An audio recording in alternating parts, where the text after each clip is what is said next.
When learning to draw portraits, the best method is to concentrate on the bricks and mortar first before beginning to build the house. Become proficient and confident in the parts first. Once you are confident in drawing the parts individually, joining them together into a portrait will be a piece of cake.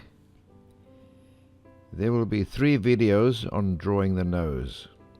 One from the front, one from a slightly upward angled view, and one of a side view.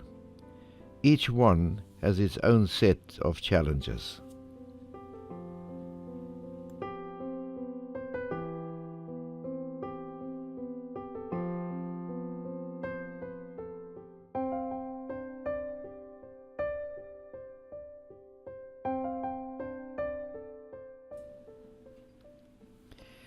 We breathe air in through quite a large opening in the skull. If left as it is unprotected against the elements such as rain, wind, dust, etc. A beautiful and practical awning has been designed to cover this hole. Nothing can fly directly into the opening. This roof allows water runoff and protection against the wind. Not only that, it has a double intake. What a lot of people don't know or realize that this appendage pre-warms the air before allowing it to enter the lungs.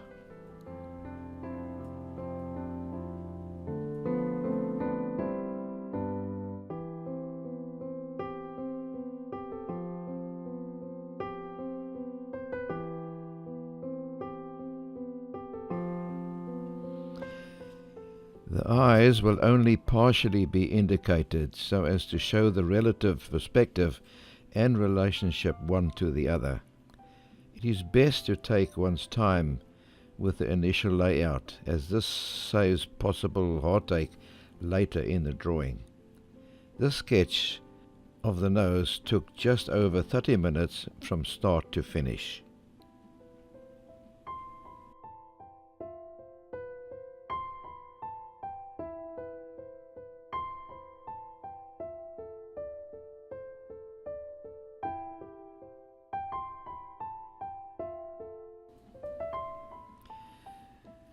This whole video is an exercise on shading, which has to be applied correctly to give the impression of volume.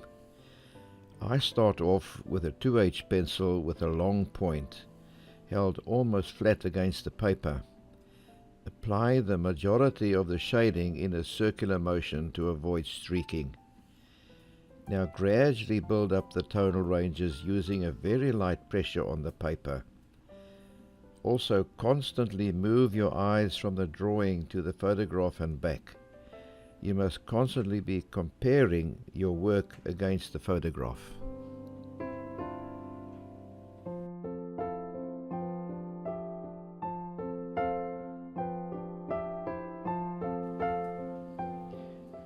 You may have noticed that at the beginning of this video, the insert photograph was in color and now has been switched to grayscale. This is one trick you can use when drawing with graphite pencils. Instead of trying to compare color to black and white, you are now comparing apples with apples. Any good photo editing program will be able to do this for you.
lighting in this photograph is directly from the front and above the subject.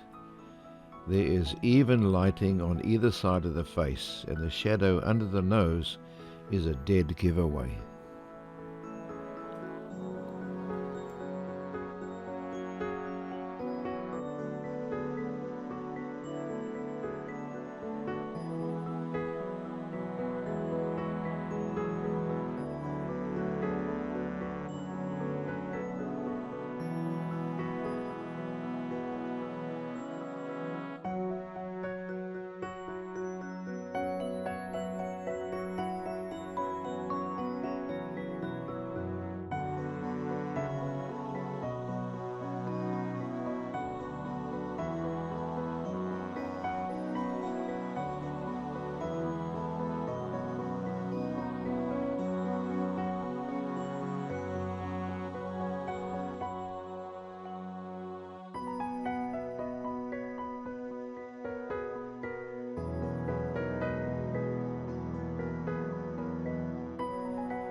Now that we have shaded enough of the surrounding area, the shading on the nose proper can begin.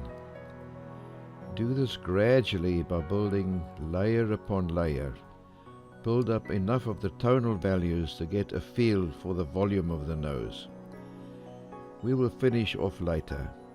We need to work on the bridge of the nose and the cheek folds first.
There is enough shading here for us to make a start on indicating portions of the eyes. Just enough, as mentioned earlier on, to show the nose proportions and perspective. Don't try to go into detail here, as they are in reasonably deep shade.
Although the eye area needs more work, we can come back to the nose and build up more contrast, this time with a darker pencil.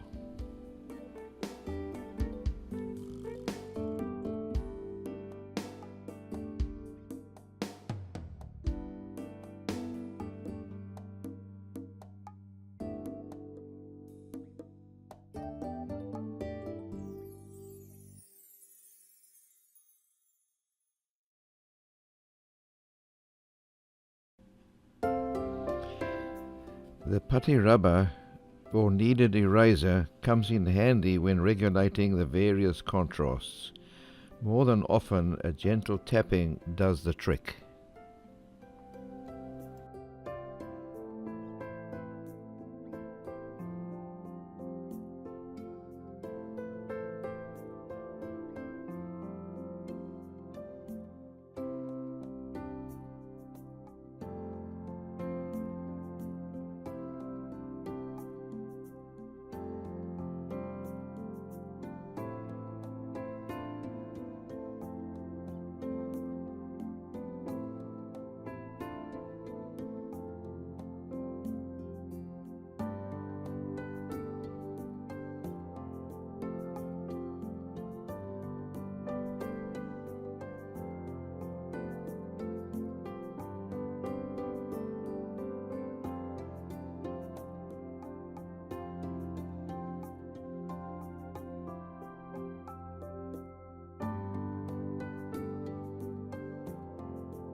We are at a stage now where we need darker pencils to add the final contrasts. I will be building them up with the 6B pencil. And just as a matter of interest, the H designation in pencil means the graphite is hard and only offers light lines. The B, for the soft grade pencils, originates from the German word Blei. Now Blei stands for lead, because original drawings were done with lead and hence the name lead pencil. Today, graphite has taken the place of the lead.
Instead of blowing eraser debris or wiping them away with the hand, I use a very soft squirrel hair brush to do this. I also use a clean sheet of paper under my hand to keep the drawing pristine.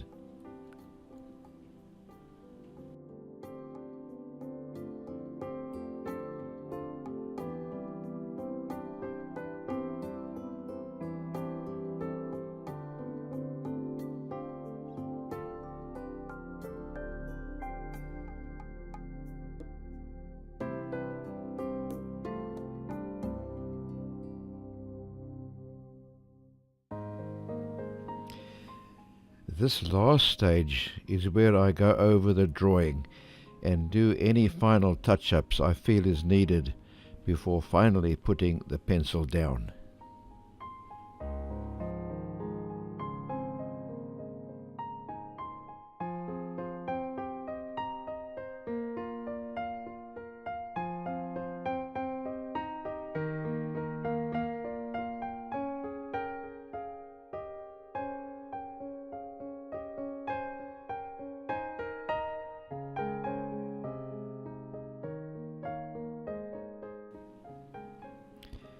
Be careful when using the paper stump. It will darken up where you use it.